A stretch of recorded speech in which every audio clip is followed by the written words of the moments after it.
युधिष्ठिर ने प्रश्न किया, है देवेश, मैंने आपके श्रीमुख से अनेकों व्रतों को श्रवण किया है। अब आप कृपा करके पापों को नष्ट करने वाला कोई उत्तम व्रत सुनावें। राजा के इन वचनों को सुनकर श्री कृष्ण जी बोले, हे राजेंद्र, अब मैं तुमको ऋषि पंचमी का उत्तम व्रत सुनाता हूँ, जिसको धारण करने से स्त्री समस्त पापों से छुटकारा प्राप्त कर लेती है। हे नृपोत्तम, पूर्व समय में वृत्रासुर का वध करने के कारण इंद्र के उस पाप को 4 स्थानों पर बांट दिया। पहला अग्नि की ज्वाला में, दूसरा नदियों के बरसाती जल में, तीसरा पर्वतों में और चौथा स्त्री के रज में। उस रजस्वला धर्म में जाने अनजाने उससे जो भी पाप हो जाते हैं, उनकी शुद्धि के लिए ऋषि पंचमी व्रत करना उत्तम है। यह व्रत समान रूप से चारों वर्णों की स्त्रियों को करना चाहिए। इसी विषय में एक प्राचीन कथा का वर्णन करता हूँ। सतयुग में विदर्भ नगरी में सेंजित नामक राजा हुए। वे प्रजा का पुत्रवत पालन करते थे। उनके आचरण ऋषि के समान थे। उनके राज्य में समस्त वेदों का ज्ञाता, समस्त जीवों का उपकार वाला सुमित्र नामक एक कृषक ब्राह्मण निवास करता था। उनकी सती जयश्री पतिव्रता थी। ब्राह्मण के अनेक नौकर चाकर भी थे। एक समय वर्षा काल में जब वह साध्वी खेती के कामों लगी हुई थी, तब वह रजस्वला भी हो गई। हे राजन, उसे अपने रजस्वला होने का भास हो गया, किंतु फिर भी वह घर गृहस्थी के कार्यों में ही लगी रही। कुछ समय के पश्चात दोनों स्त्री पुरुष अपनी अपनी आयु भोगकर मृत्यु को प्राप्त हुए। जय श्री अपने ऋतु दोष के कारण कुतिया बनी और सुमित को रजस्वला स्त्री के संपर्क में रहने के कारण बैल की योनि प्राप्त हुई।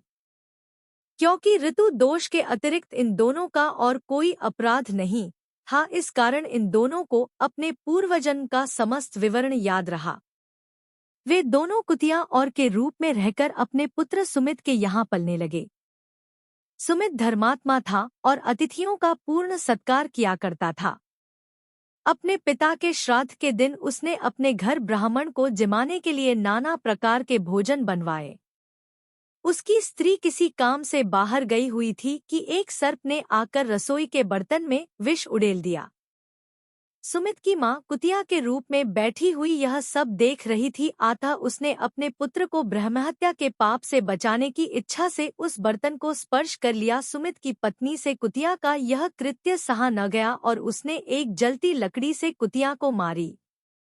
वह प्रतिदिन रसोई में जो जूठन आदि शेष रहती थी उस कुतिया के सामने डाल दिया करती थी, किंतु उस दिन से क्रोध के कारण वह भी उसने नहीं दी। तब रात्रि के समय भूख से व्याकुल होकर वह कुतिया अपने पूर्व पति के पास आकर बोली, हे नाथ, आज मैं भूख से मरी जा रही हूँ।